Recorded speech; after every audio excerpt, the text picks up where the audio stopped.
Channel medical field guidance. इस video में हम डिस्कस करेंगे एम्स नर्सिंग एंड पैरामेडिकल 2024 के बारे में। अभी आपका जो फॉर्म फिलिंग का प्रोसेस है वो अराउंड आपका 13 मई के आसपास खत्म हो ही जाएगा, ठीक है।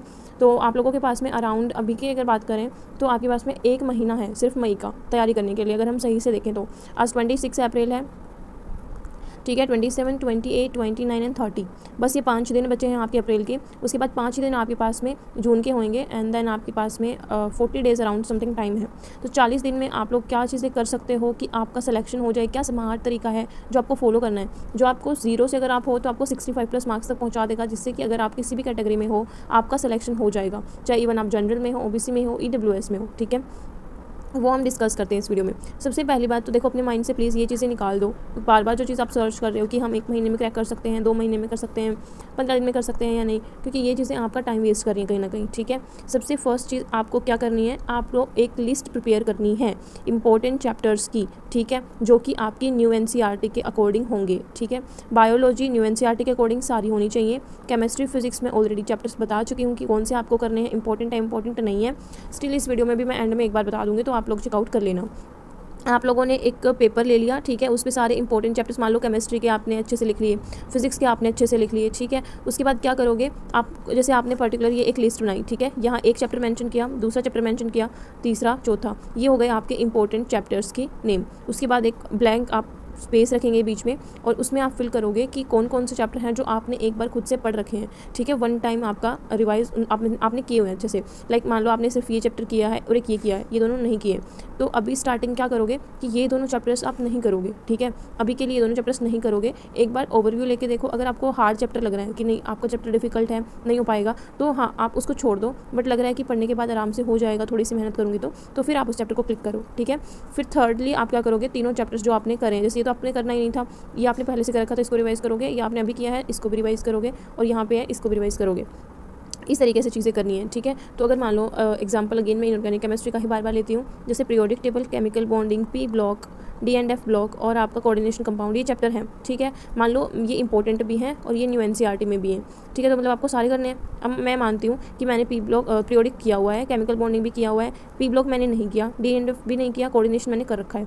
तो आगे मैं क्या करूँगी, ये पीरियोडिक वाला तो रिवाइज करूँगी, ठीक है, केमिकल बॉन्डिंग भी रिवाइज करूँगी, बट यहाँ पे P ब्लॉक मुझे पता है कि बहुत बड़ा चैप्टर है, ये बहुत टाइम लेगा, ठीक है। तो यहाँ पे मैं क्या करूँगी, या तो मैं यहाँ पे वो चीज़ें कर लूँगी कि इंपॉर्टेंट है, लाइक मुझे पता है कि यहाँ से ये वाला पॉइंट इंपॉर्टेंट है, तो एक बार ओवरव्यू करना ज़रूरी है, 1-2 पॉइंट्स, तो वो मैं बस मेनली करूँगी, बाकी सारा चैप्टर मैं नहीं पढ़ने बैठूँगी। यहाँ पे D एंड F बहुत छोटा सा चैप्टर है, अगर इंपॉर्टेंट ही लिस्ट में है तो मैं उसको कर लूँगी, क्योंकि वहाँ पे ज़्यादा से ज़्यादा 1 या 2 पेज होगा मेनली जो आपको याद करना रहेगा। केमिकल कोऑर्डिनेशन आपने कर ही रखा है। इस तरीके से चीज़ें छाटोगे तो आप लोगों के लिए आसानी रहेगी, तो आपकी मतलब प्रिपरेशन और अच्छी हो जाएगी। अब एक और चीज़, ये चीज़ आपने फॉलो कर ली, पहले इंपॉर्टेंट चैप्टर की लिस्ट बना ली, कौन से चैप्टर आपने कर रखे हैं, कौन से नहीं कर रखे हैं, सारी आपने अच्छे से कर लिया। बट अब एक ना टाइम लिमिट रखना है इसमें। टाइम लिमिट कैसे रखनी है, जैसे कि सेकेंड पॉइंट का आपको ये ध्यान रखना है कि आप लोगों को सिर्फ, जैसे अगर इंपॉर्टेंट चैप्टर है तो टाइम लिमिट का हिसाब पहले हम बात कर लेते हैं। Time limit in the sense, जैसे हमारे पास में 40 दिन ही है, ठीक है, 40 डेज़ ही हैं। अब लाइक मैंने अभी आपको 5 चैप्टर बताए थे इनऑर्गेनिक केमिस्ट्री के, तो 5 चैप्टर, अब मैं ऐसे है कि 5 चैप्टर को एक चैप्टर रोज़ ले रही हूँ, तो 5 दिन में हो जाएंगे मेरे पूरे 5 चैप्टर। बट एक चैप्टर मुझे P ब्लॉक मान लो बड़ा लग रहा है, या मैंने करा ही नहीं है कभी और बड़ा है, तो मैं टाइम वेस्ट नहीं करूँगी, तो 4 दिन में मैं इनऑर्गेनिक केमिस्ट्री कंप्लीट कर सकती हूँ। बट ये भी नहीं ना, अब एक दिन पूरा एक चैप्टर में लगेगा, सिर्फ 2 से 3 घंटे लगेंगे मैक्सिमम मुझे एक चैप्टर को पढ़ने में, बाकी जो टाइम रहेगा, अब देखो 40 दिन में से हम 4 दिन में इनऑर्गेनिक केमिस्ट्री कर सकते हैं कंप्लीट। उसके साथ साथ भी हम क्या कर सकते हैं, यहाँ पे बायो ऐड ऑन कर सकते हैं। बायो का पर्टिकुलर आपने हर बच्चे ने चैप्टर पढ़ा होता है, अगर आपको कोई एक चैप्टर ऐसा डिफिकल्ट लग रहा है या कभी पढ़ा ही नहीं है तो उसको पढ़ना मत बायो में, ऐसे नहीं करना कि पूरी बायो पढ़ के जा रहे हो। जो 1-2 चैप्टर हैं वो छोड़ दो, अभी मत करना, और जो हैं उनको रिवाइज करो। 2 से 3 घंटे मान लो इसकी 2 चैप्टर की रिवीजन में लगता है 2 से 3 घंटा, ठीक है, बायो में। तो डेली बेसिस का अपना एक चैप्टर रखो। अब 40 दिन में आपके 40-50 चैप्टर तो हैं ही, ठीक है, 40 चैप्टर हैं आपके NCERT में। तो आप लोग क्या करोगे, आप लोग करोगे कि आप जैसे आज पढ़ रहे हो 2 से 3 घंटे में एक चैप्टर, तो कल उस चैप्टर को साथ में ही रिवाइज करके रख के दूसरा चैप्टर उठा रहे हो। ये नहीं कि आप ज़्यादा टाइम लगा के पहले वाले को रिवीजन में नहीं ले रहे हो, क्योंकि 40 दिन के बाद आपके पास समय नहीं है कि आप दोबारा बायो को उठा पाओगे। तो अपने जैसे मान लो मैंने 1 वीक प्लान किया था, ठीक है, 1 वीक मैंने ये चैप्टर पढ़ा, यहाँ पे इसको एक बार रिवाइज कर लिया, ठीक है। फिर यहाँ पे अगला चैप्टर मैंने पढ़ने बैठ रही हूँ, मान लो ये चैप्टर आसान था, ठीक है, बट ये वाला हार्ड था, तो इसी को मैं यहाँ रिवाइज करूँगी कि ये वाला रिवाइज रहेगा मन में।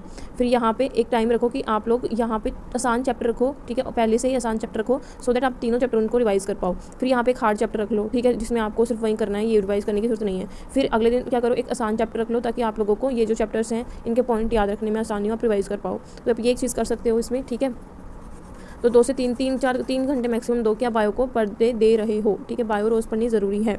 फिर अब बात करते हैं ऑर्गेनिक केमिस्ट्री में। ऑर्गेनिक केमिस्ट्री में भी आपके 6 से 7 चैप्टर्स होंगे, ठीक है, जो आपको अच्छे से करने हैं। रोज़ 2 से 3 घंटे का टाइम इनको दोगे, आराम से हो जाएगा। फिजिकल केमिस्ट्री, फिजिक्स बच्चा है, अकॉर्डिंगली डिवाइड करो, ठीक है। वो आपके ऊपर डिपेंड करता है कि आप किस तरीके से चीज़ें करते हो। एक दिन फिजिकल केमिस्ट्री कर लो, एक दिन फिजिक्स कर लो, ठीक है। अब एक और चीज़ हम यहाँ पे बात करेंगे थर्ड थिंग के बारे में, इंपॉर्टेंट क्वेश्चंस। ये एक इंपॉर्टेंट चीज़ है। अगर आप लोग पढ़ रहे हो चैप्टर बट आप इंपॉर्टेंट चीज़ें लाइक एक होता है ना एक्यूरेसी, जो चीज़ें वो नहीं कर रहे हो तो कहीं ना कहीं लैग करोगे। कितना भी पढ़ लो वो एंड में ज़ीरो आउटपुट देगा। आउटपुट अच्छा आना चाहिए तभी उस चीज़ का फ़ायदा होगा। तो आप इंपॉर्टेंट क्वेश्चन ज़रूरी है कि आप अच्छे क्वेश्चन प्रैक्टिस करो। लास्ट टाइम पे ऐसा नहीं है कि आप कुछ भी कर रहे हो फिर 2 दिन बाद आप चेंज कर रहे हो, है ना, बुक को चेंज कर रहे हो, आप यूट्यूब चैनल चेंज कर रहे हो। वो चीज़ नहीं होनी चाहिए। एक चैनल पर स्ट्रिक्ट रहो, उसी की चीज़ें करो, या फिर जो भी आपके पास में मटीरियल आप बुक सॉल्व कर रहे हो पहले से वहीं सॉल्व करो। बार बार चेंज करने की ज़रूरत नहीं है और एक्यूरेट लेवल के क्वेश्चन की जरूरत है। जैसे बैच में मैं आप लोगों को एक प्रोवाइड करती हूँ, एक लाइव क्वेश्चंस बैंक की पीडीएफ होती है, वो आपको अच्छे से करनी रहती है, वो इंपॉर्टेंट है। वहाँ से मैं बोल सकती हूँ कि आपको 60 राउंड डायरेक्ट क्वेश्चन मिल जाएंगे। तो जब मैं ये पहले ही बात बोल रही हूँ कि यहाँ से इन पीडीएफ को करके आपको एग्जाम में जब बैठोगे तो 60 से ऊपर क्वेश्चन ऐसे होंगे जो आपको डायरेक्टली मिल जाएंगे।